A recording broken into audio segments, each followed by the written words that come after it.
Adelante, hermano Frederick, bienvenido.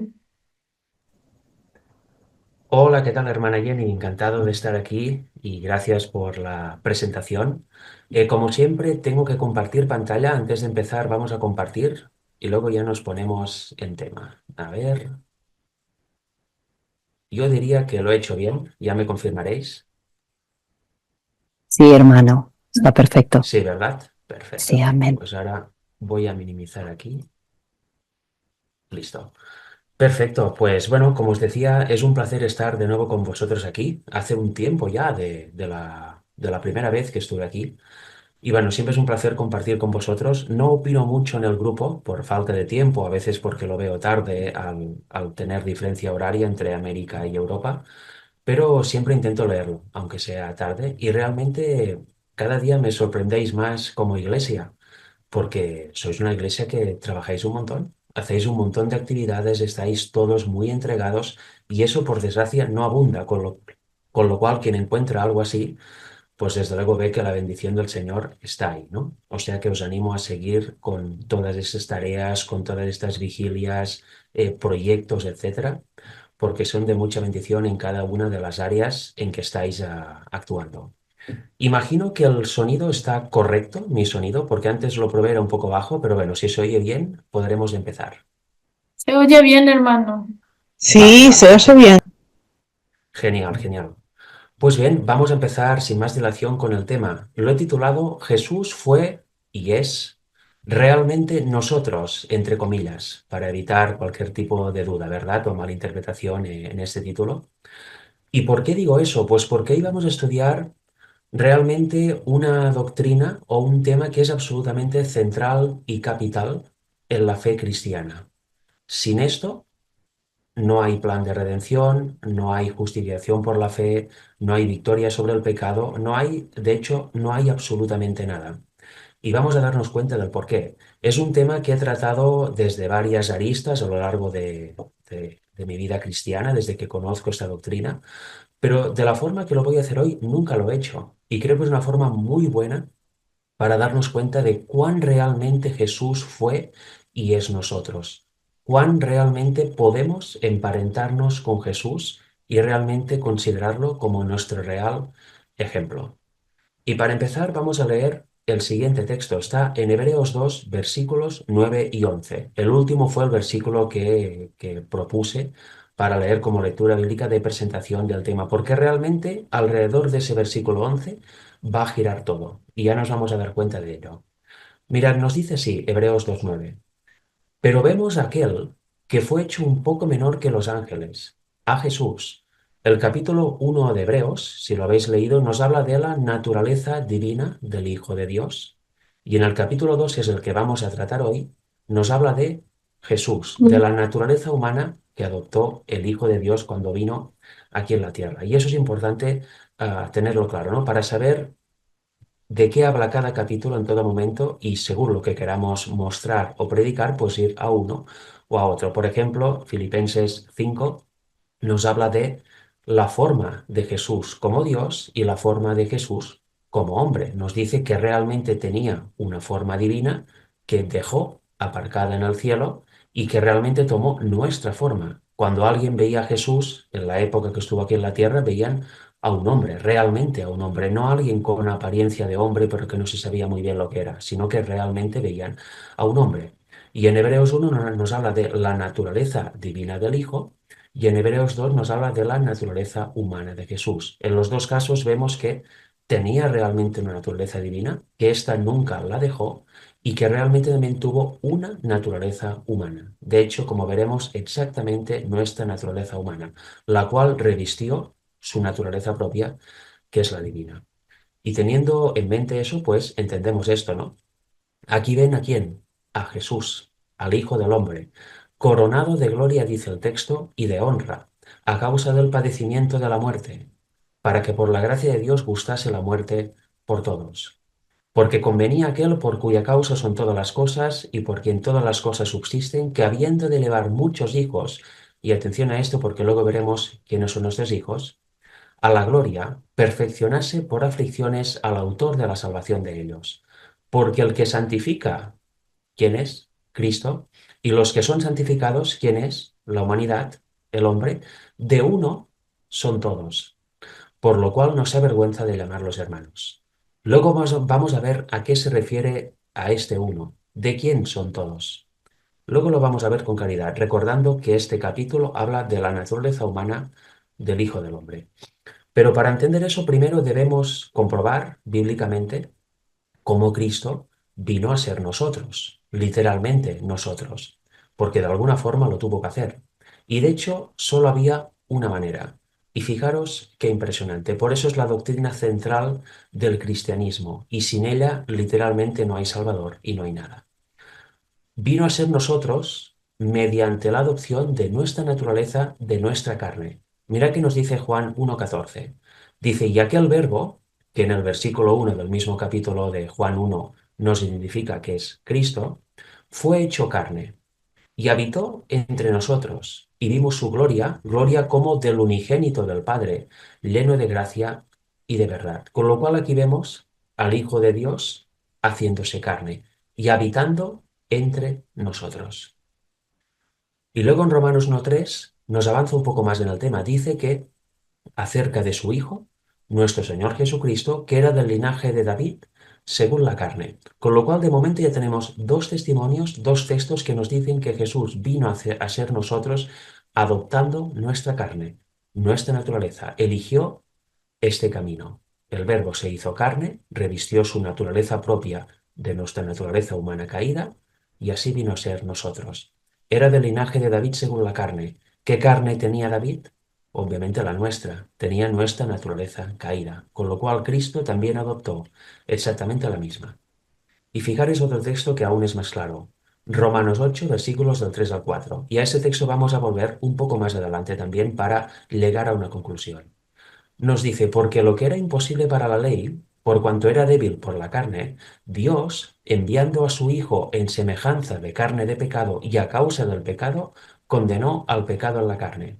Aquí podemos ver como mínimo dos cosas. Dice que Dios envió. ¿Quién es Dios? Obviamente es el Padre. El Padre Celestial es el Dios del universo. Y este Padre, este Dios único, envió ¿quién? A su Hijo. ¿En semejanza de qué? De carne de pecado, del linaje de David según la carne. El Verbo se hizo carne. ¿Veis que dice exactamente lo mismo ese texto de Romanos? Y a causa del pecado, ¿qué? Condenó al pecado en la carne. Quedaros con esta última frase porque al final del tema va a tener mucho significado. Es realmente profundo. Vino en semejanza de carne de pecado y a causa del pecado condenó al pecado en esta carne, en nuestra misma carne, en nuestra naturaleza. ¿Para qué? Para que la justicia de la ley se cumpliese en nosotros, que no andamos conforme a la carne, sino conforme al Espíritu.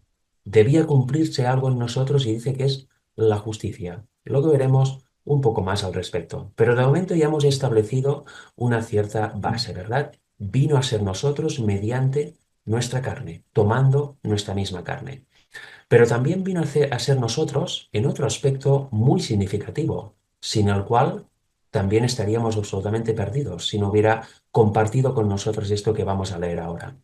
Lo dice en Hebreos 2, versículo 14. Cristo también viene a ser nosotros en lo que dice ese texto. Dice, por cuanto los hijos, que somos nosotros, participaron de carne y sangre, Él también participó de lo mismo, para destruir por medio de la muerte al que tenía el imperio de la muerte, esto es, al diablo.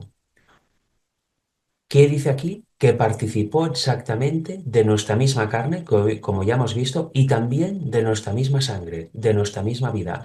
Él también participó de lo mismo. Era una condición capital, porque sólo así podía destruir, como dice aquí, por medio de la muerte al que tenía el imperio de esta, que es el diablo. Si no hubiera participado de nuestra misma carne y sangre, si no hubiera tomado nuestra misma naturaleza en él, no podría haber destruido al diablo como se hizo en la cruz. Y mirad, hay otro texto aquí, a ver, aquí aparece, en Hebreos 2:16, que es dos versículos más adelante de lo que hemos leído, que dice lo siguiente, porque ciertamente no socorrió a los ángeles, sino que socorrió a la descendencia de Abraham. La descendencia de Abraham también somos nosotros, obviamente. Abraham es el padre de la fe y nosotros somos parte de su descendencia. Y dice que no vino a socorrer a los ángeles, con lo cual no pudo tomar una naturaleza angelical, porque no hubiera tenido ningún sentido, sino que socorrió ¿a quién?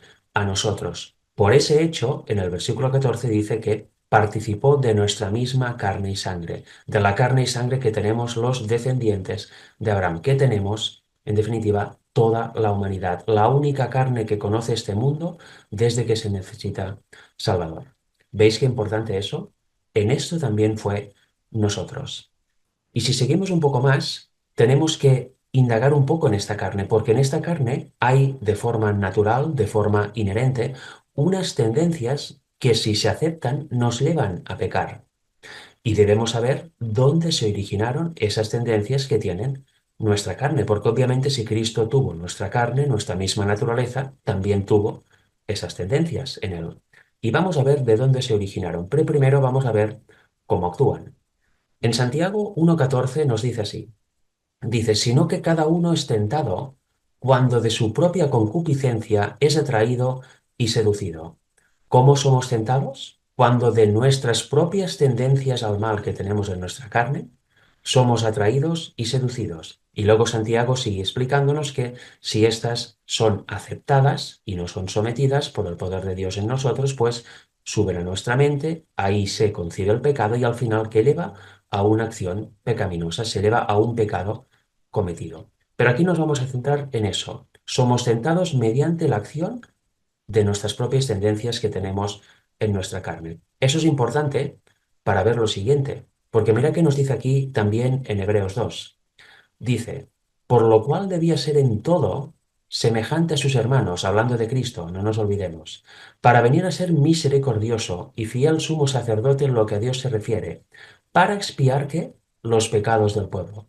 Pues en cuanto él mismo padeció siendo tentado, es poderoso para socorrer a los que son tentados. Con lo cual aquí vemos cómo fue tentado Jesús en nuestra carne, no en su naturaleza propia, sino en nuestra carne, en nuestra naturaleza humana, como nosotros, de sus propias tendencias que había en su carne, como hay en la misma carne que nosotros, como hay en nosotros. Porque si no hubiera sido así, no podía ser poderoso para socorrer a los que son tentados, que somos todos nosotros. Él, en nuestra naturaleza humana, sometió a esas tendencias y nunca dejó que subieran a su mente, nunca dejó que florecieran y dieran al lugar una acción pecaminosa, como vamos a ver en un momento. Pero aquí el tema importante es que también vino a ser nosotros en esto, en la tentación. Fue tentado de la misma manera que somos tentados nosotros, desde el interior y desde el exterior. Y por ese mismo hecho, nosotros en Cristo tenemos ejemplo. ¿Os dais cuenta qué importante, verdad? Pero debemos tener claro algo, porque si solo hubiera sido tentado como nosotros y hubiera sucumbido, estaríamos completamente perdidos porque no habría Salvador ni habría esperanza alguna para nosotros y para el mundo. Pero Cristo, en nuestra naturaleza humana, hizo lo siguiente, fijaros, Hebreos 4, versículo 15. Porque no tenemos un sumo sacerdote que no pueda compadecerse de nuestras debilidades. ¿Se puede compadecer entonces de nuestras debilidades? Por supuesto que sí. Sino uno que fue tentado en todo según nuestra semejanza. Una vez más, Jesús fue tentado en todo como lo somos nosotros, pero sin pecado. Él fue tentado en todo, en él él tenía todas las tendencias que tenemos en nuestra carne, absolutamente todas, pero no dejó que se manifestara ninguna de ellas en la acción. Las sometió absolutamente todas por el poder de Dios en él y así librarnos de este poder también si nosotros lo queremos. Y luego lo vamos a ver. Qué importante, ¿verdad? Ver que Jesús fue nosotros también en esto, pero que Él no dejó que se manifestara ninguna tendencia. Él nunca cometió pecado. Él jamás pecó. ¿Por qué? Porque la sometió en nuestra carne. Y esa verdad, que tan a menudo es rechazada, es absolutamente central para que podamos tener Salvador. Si no fuera así, si Jesús hubiera venido con una naturaleza humana parecida a la nuestra, o angelical, o completamente diferente, de nada nos serviría. Porque ¿cómo iba a compadecerse de nuestras debilidades si no las tuvo? ¿Cómo iba a a poder ayudarnos o a ser ejemplo para nosotros si tuvo otra naturaleza y otra existencia diferente a la nuestra. ¿Os dais cuenta que no tiene sentido? Debía venir ser, como ha dicho el texto, debía ser en todo semejante a nosotros. Y la palabra semejante, que no nos distraiga, en el fondo significa igual en ese contexto, porque solo existe una carne que necesita Salvador, y es la nuestra, es la carne que tuvo Adán desde el momento que pecó. Fijaros, porque hablando de Adán, ¿de dónde proceden esas tendencias? ¿De quién hemos heredado esta naturaleza humana caída con las tendencias inherentes en ella? Pues obviamente de Adán. ¿Y de quién creéis que lo heredó Jesús? Porque hay una ley, la ley de la herencia, que existe, y Jesús en su naturaleza humana también la tuvo. Si leéis los antepasados de Jesús, el linaje de donde viene Jesús, es absolutamente espectacular la de personajes y pecados terribles que hay ahí. Con lo cual Jesús vino con esa herencia, con esas tendencias también magnificadas en su carne, en su naturaleza humana, en nuestra naturaleza humana. Y en un inicio, al igual que nosotros, las heredó de Adán. En Lucas 68 nos lo dice. Al final de su genealogía dice, hijo de Nos, hijo de Set, hijo de Adán, y luego hijo de Dios, ¿no? Pero eso ya es en su naturaleza divina. Pero en su naturaleza humana, hasta donde llega es a donde llegamos todos, a Adán. Como nosotros, él heredó nuestra naturaleza humana caída de Adán junto con todas las tendencias. ¿Veis que en Adán estamos todos y en Cristo también estamos todos? Luego lo veremos un poco más leyendo unos versículos de Romanos 5. Pero es que aparte de someter todas las tendencias que hay en nuestra carne, en nuestra naturaleza humana, también nos libra del pecado que ya hemos cometido. Vemos que si estamos en Cristo y pidiendo el mismo poder que Él pidió al Padre, podemos evitar que se manifiesten las tendencias que hay en nuestra carne que aún no se han manifestado en una obra pecaminosa. Las podemos someter por su poder como Él hizo. Pero ¿y qué hacemos con las tendencias que ya se han manifestado en nuestra vida y han dado lugar a acciones pecaminosas? Pues Él también cargó con ellas. Fijaros qué impresionante. En Isaías 53:6 nos dice así. Hablando de Cristo dice, mas Él herido fue por nuestras rebeliones, molido por nuestros pecados. El castigo de nuestra paz fue sobre Él, y por su llaga fuimos nosotros curados. Todos nosotros nos descarriamos como ovejas, cada cual se apartó por su camino, mas Jehová cargó en Él el pecado de todos nosotros. ¿Qué cargó en Cristo Jehová? El pecado nuestro, nunca el propio, porque Él nunca cometió pecado, pero sí que cargó con todos nuestros pecados, cometidos, obviamente. Y nos lo vuelve a validar otro texto, el segundo testimonio, Primera de Pedro 2:24. Dice, quien llevó él mismo nuestros pecados en su cuerpo sobre el madero, para que nosotros, estando muertos a los pecados, vivamos a la justicia y por cuya herida fuisteis sanados. ¿Ves que aquí Pedro claramente está citando Isaías 53? Que es un texto completamente mesiánico, ¿no? Nos habla de la venida de Cristo por primera vez y de su muerte, del sacrificio por nosotros. Pues bueno, ya hemos visto hasta ahora que Cristo, tomando nuestra carne, sometió todas las tendencias que hay en ella por nosotros y también pagó, cargó con la culpa de todos los pecados que hayamos cometido y que posiblemente cometeremos en el futuro. Y eso de todas las personas que viven actualmente en el mundo, los que van a venir y los que ya han ido al descanso, pero que han estado viviendo en alguna época de la historia de la Tierra en este mundo.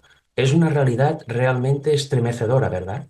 En Él fue cargado todo, pero gracias a esto nosotros tenemos un Salvador y tenemos abierta una vía hacia la vida eterna. Gracias a eso podemos optar a una salvación. Eso es el plan de redención en sí. Si no hubiera sido así, no habría alguna posibilidad de que nosotros pudiéramos heredar la salvación. Estaríamos condenados, estaríamos completamente muertos.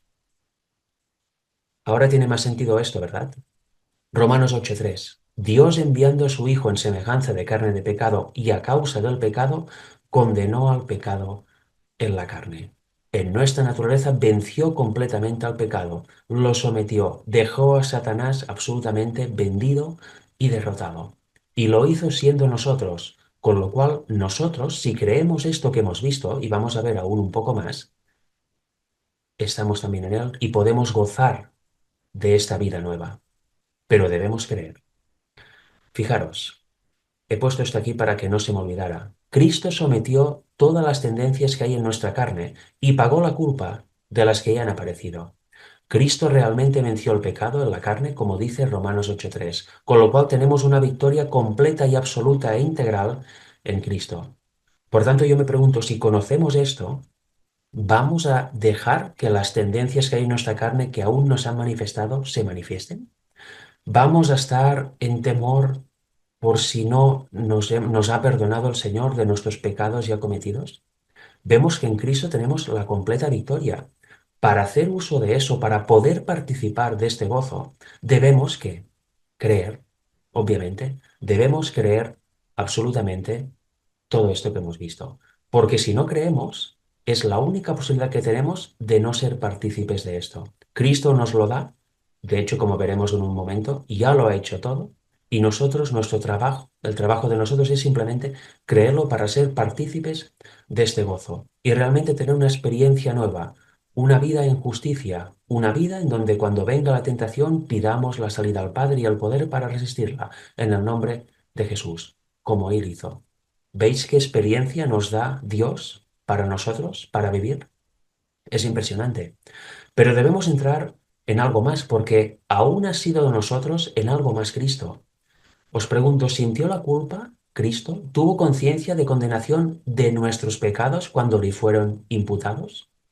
Recordad siempre esto, de nuestros pecados, ¿sintió nuestra culpa en su naturaleza humana? La respuesta es obvia, ¿no? Mucha gente dirá que no, pero la respuesta obvia es sí, según lo que hemos visto. Y nos lo aclara 2 de Corintios 5, versículo 21. Nos dice así: al que no conoció pecado, este es Cristo. Recordemos que Hebreos 4:15 nos dice que fue tentado en todo, pero nunca pecó. Pues por nosotros lo hizo pecado. Le imputó todos nuestros pecados, los cargó sobre él. Lo hemos visto ya en Isaías 53 y en 1 de Pedro 2:24. ¿Para qué? Porque eso no es gratuito, es por un motivo, por una razón de peso. Para que nosotros fuésemos hechos justicia de Dios en él.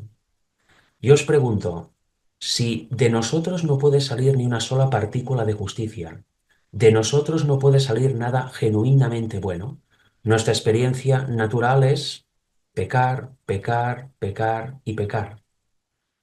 Pero si en Cristo tenemos una experiencia completamente nueva, si aceptamos su justicia y realmente participamos del gozo de la salvación y somos conscientes de que somos realmente hechos justos por el Señor y vivimos esta experiencia de justicia y de gozo, ¿creéis que Cristo, cuando se le imputaron nuestros pecados, no sintió lo mismo? ¿No sintió el pesar y la culpa que sentimos cada vez cuando nosotros pecamos?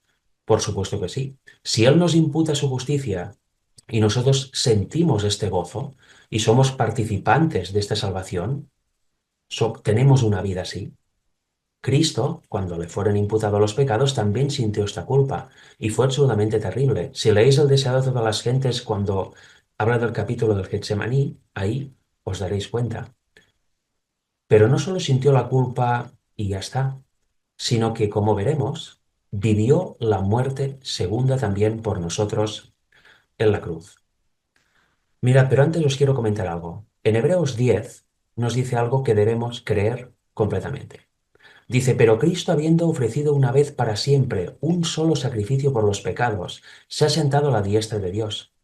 ¿Cuándo lo ofreció? En la cruz. Ahí, como os decía, vivió la muerte segunda. El Padre se apartó de él. Sin embargo, Cristo nunca se apartó del Padre. Siempre siguió creyendo que Dios es bueno y siempre siguió creyendo en sus promesas. Por eso dice, ¿por qué me has desamparado, Dios mío, Dios mío? Pero él nunca se apartó, el Padre sí. ¿Por qué? Porque tuvo que vivir la experiencia que nosotros merecemos, la muerte segunda, la muerte en donde Dios se va y sentimos este vacío. Estuvo en unas tinieblas realmente densas, densas como no nos podemos ni imaginar, y Él lo vivió por nosotros. Ahí es donde ofreció una vez para siempre, como dice aquí, un solo sacrificio por los pecados. Y como venció, ¿qué? Se ha sentado a la diestra de Dios. Y luego dice que de ahí en adelante, esperando hasta que sus enemigos sean puestos por estrado de sus pies, porque con una sola ofrenda en la cruz, hizo perfectos para siempre a los santificados. Con lo cual, viendo eso, solo nos queda esto, creer. Cristo ya no tiene nada más que hacer por nosotros. Ya lo hizo todo. Ahora está en el lugar santísimo del santuario celestial haciendo expiación por nuestros pecados. Pero lo que tenía que hacer por nosotros para permitirnos heredar la salvación, si así lo queremos, ya lo hizo. Cristo no se sacrifica todos los días, todos los meses, una vez tras otra. Lo hizo una sola vez, como dice de forma literal y clara Hebreos 10. Con lo cual, ¿qué nos queda? Debemos creerlo, porque si no lo creemos, no podremos ser participantes de su justicia ni estar en este gozo. Viviremos una vida que ya no debemos vivir, que es la vida de pecado, de continuamente ceder a la tentación y tener una vida de tristeza, de culpa, de pesar. ¿Por qué tenemos aún esta vida? Porque somos incrédulos y eso es lo que no puede ser. Debemos creer todo eso que hemos visto. Debemos creer que realmente Jesús fue y es realmente nosotros, que fue nosotros en todos los puntos. Con lo cual, si Él estaba en nuestro lugar venciendo todo eso, nosotros en Él también podemos vencer si pedimos el mismo poder que Él pidió. ¿Os dais cuenta qué sencillo es el Evangelio? ¿Y qué experiencia cristiana nos pide Dios que tengamos?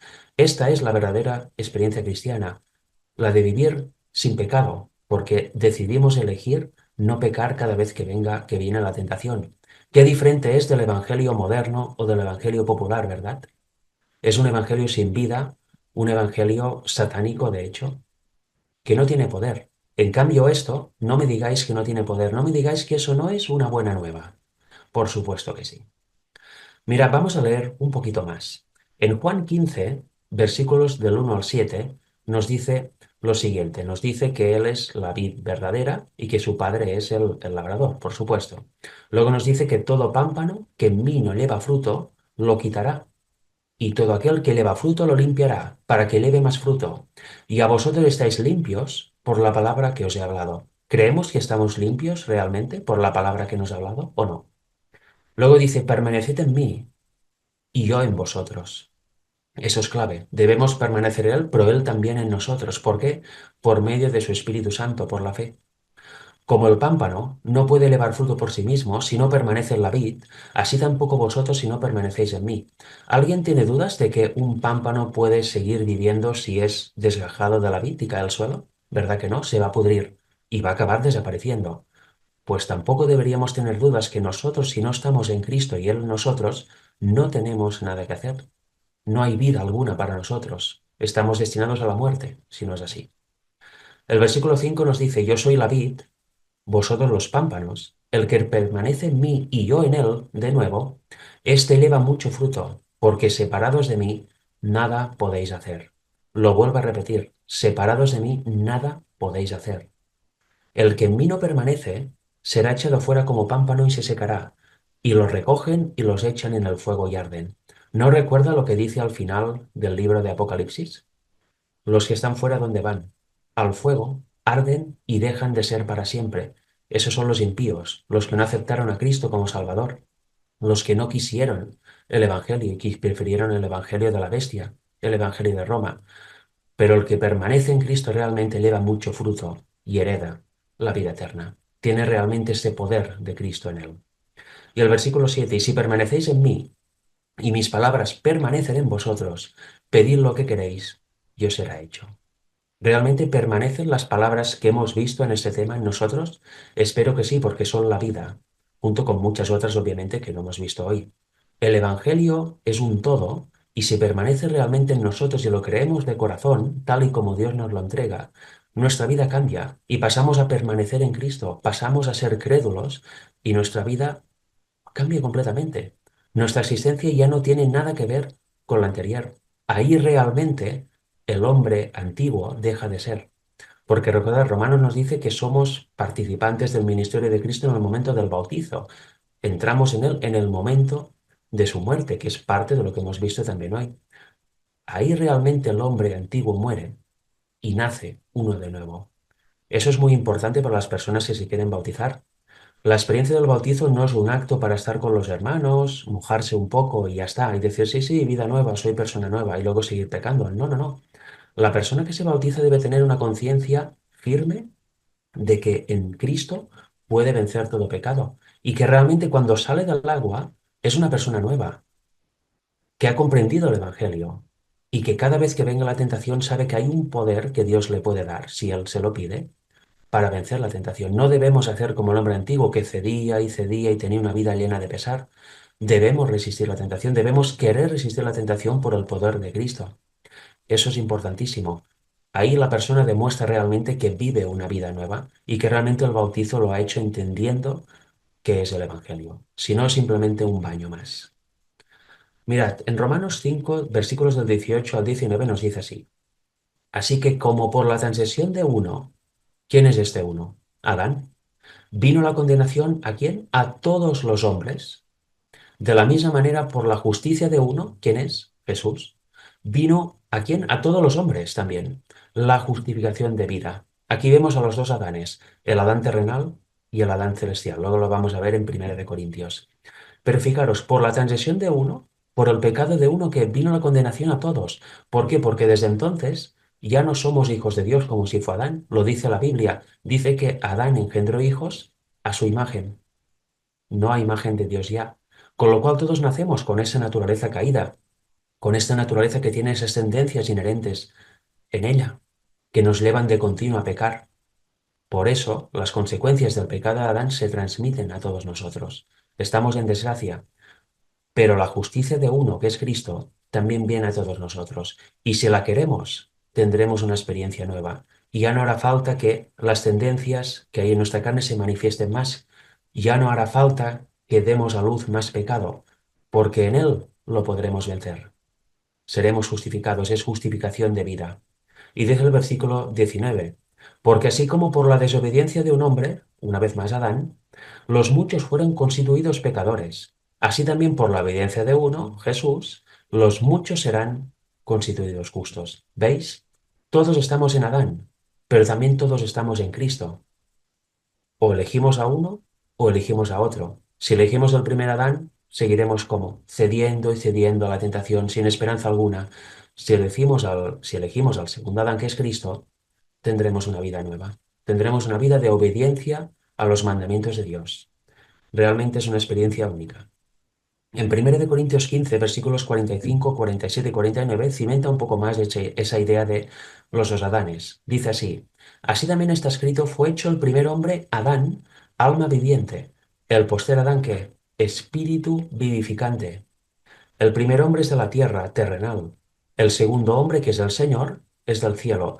¿Veis qué clara es la Biblia? No deja duda alguna. Nos identifica perfectamente quién es el primer Adán y quién es el segundo. No hay duda alguna. Y encima nos dice que el postrero es espíritu vivificante. Y el 49, versículo 49 nos dice, y así como hemos traído la imagen del terrenal, traeremos también la imagen del celestial. ¿Lo creemos? ¿Qué imagen elegimos? ¿Si seguir llevando la imagen del terrenal o empezar a llevar la imagen del Adán celestial y vivir esta vida nueva en Cristo sin pecado, de gozo, una vida en donde se manifiesta la fe viva que salva, la fe salvífica de Cristo? Nosotros elegimos, y yo desde luego elijo la segunda, porque es lo que Dios quiere y es la única vía para poder heredar la salvación. Como dice aquí, realmente Cristo nos trajo esta fe divina, esta fe que salva, esto es fe en mayúsculas, y la ejerció en nuestra naturaleza humana, siendo nosotros. Por eso puede ser nuestro ejemplo. Si Él en nuestra naturaleza, siendo hombre, ejerció esta fe divina, ¿por qué nosotros no deberíamos poder hacerlo? La única razón es porque no queremos o porque no lo creemos, pero realmente lo hemos de hacer. Hemos de ejercer también esta fe con su ayuda. Debemos ejercer el libre albedrío que Dios nos da y elegir ponerla en práctica imitando a Jesús. Porque el Señor nos dio el libre albedrío. Nosotros podemos elegir qué hacer en todo momento. Tomamos decisiones en todo momento. Podemos elegir el bien o el mal. Podemos elegir seguir la tentación o no, o querer la salida que Dios nos da. El pecado es una elección. Nosotros pecamos porque queremos. No podemos culpar a Dios, ni mucho menos, ni podemos culpar a otro. La decisión final de pecar es siempre nuestra, con lo cual, tuya es la culpa. Yo os propongo que ejerzamos el libre albedrío en positivo. Siempre elijamos la salida que Dios da cuando somos tentados. Elijamos creer las promesas del Señor. Elijamos creer este maravilloso evangelio que el Señor pone delante nuestro para ser salvos. Elijamos esto porque Para finalizar, mirad Apocalipsis 14:12, un versículo que mucha gente se sabe de memoria, pero ¿lo entendemos realmente? Porque aquí dice, aquí está la paciencia de los santos, los que guardan los mandamientos de Dios y la fe de Jesús. No la fe en Jesús, sino la fe de Jesús. Eso quiere decir que esos santos tienen la fe que ejerció Cristo en nuestra naturaleza humana, tienen esa fe salvífica, la ejercen también, viven una vida en donde ya no pecan, porque así lo han elegido. ¿Y qué conlleva esto?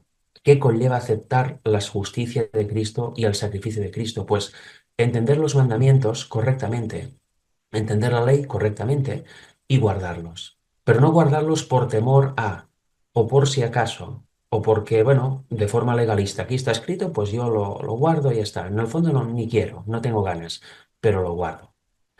Eso es un error que muchas veces cuando se entra en el adventismo se cree, pero no es así. Los santos, los que realmente aceptan a Cristo como Salvador, guardan los mandamientos de Dios porque así quieren, porque aman al Señor de todo corazón, porque comprenden el amor de Dios hacia ellos y el enorme sacrificio que hizo por nosotros enviando a su Hijo unigénito. Obviamente sacrificio que el Hijo aceptó voluntariamente.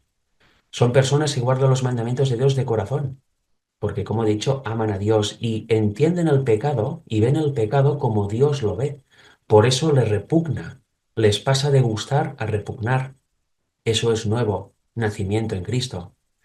Y tienen, como dice aquí, la fe de Jesús. Realmente esta fe salvífica, esta fe verdadera, esta fe en donde la persona está completamente seguro o segura de que Cristo puede hacer lo que dice en su palabra en él. Le puede guardar de pecar, le puede guardar de todo pecado, le puede guardar del mal. Cuando una persona decide ser incrédula, es cuando Satanás le ciega los ojos, como dice la Biblia. Satanás no ciega los ojos forzándote. Los ciega o te los ciega porque tú has permitido que te los ciegue. ¿Y cómo uno permite que Satanás entre y le empiece a velar los sentidos y le impida comprender correctamente el Evangelio o lo pervierta? La incredulidad. Cuando uno es incrédulo, deja vía libre a Satanás y a sus ángeles para que entren y le distorsionen los sentidos. Le distorsionen la mente y la persona ya no capta el mensaje tan sencillo proveniente de Dios. Hasta aquí el tema de hoy, hermanos. Espero que os haya interesado. Es una forma diferente de entomar o de predicar la naturaleza humana de Jesús, la naturaleza de Cristo, pero creo que es una forma muy efectiva para entenderla, porque hay muchas versiones en el adventismo, muchas voces que predican una naturaleza humana de Cristo completamente equivocada, completamente errada. Nos deja desvalidos, nos deja sin Salvador. En cambio, la correcta es esta. Y cuando se comprende fácilmente, ¿no? Incluso cotidianamente leyendo esos versículos o también desde otras aristas, ¿verdad que es mucho más fácil entenderla? A veces creemos que la doctrina es teórica y hay que memorizar, hay que entender, hay que saber de todo. No, no, no. Cualquier persona puede comprender el Evangelio. La doctrina, en primer lugar, ha de ser práctica. Debemos conocer, pero luego ha de ser parte de nuestra vida. Debemos ejercer esa doctrina. Y si comprendemos a Cristo como os he mostrado, ¿verdad qué fácil es resistir la tentación cuando venga? ¿O querer resistir la tentación, mejor dicho, cuando venga? ¿Verdad que vemos a Cristo realmente como un amigo, como un hermano, como un ejemplo? No vemos a un Cristo ahí en la cruz, lejano y apartado, o algo que, quién sabe, ¿no? A alguien que es ajeno a nosotros, sí, se hizo hombre, pero bueno, en el fondo no fue hombre. Qué tremendo, ¿no? ¿Veis cómo así lo vemos cercano? Y lo vemos realmente a nuestro lado y también en nosotros por medio de su Espíritu. En fin, espero que os haya edificado. A mí, desde luego, estos temas me encantan, me edifican y si los vivimos, aún es mejor, porque vivimos la vida que Dios quiere que le demos, una vida de gozo y de positivismo, una vida de bendición para todos los que nos rodean y para nosotros mismos. Que Dios os bendiga.